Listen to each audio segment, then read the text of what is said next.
सुवर्णरजतस्रजाम् चन्द्राम् हिरण्मयीम् लक्ष्मीम् जातवेदो महावः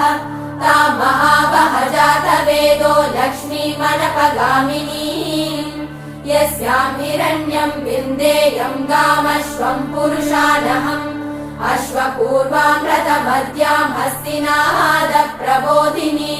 श्रियम् देवीमुपह्वये श्रीर्महादेवीर्जुषताम् ताम् सोऽस्मिताम् हिरण्यप्राकाराम् मात्राम् ज्वलन्तीम् तृप्ताम् तर्पयन्तीम् पद्मे स्थिताम् पद्मवर्णाम् तामिहोपह्वये श्रियम्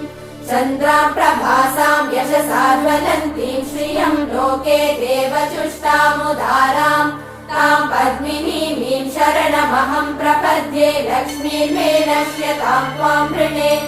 आदित्यवर्णे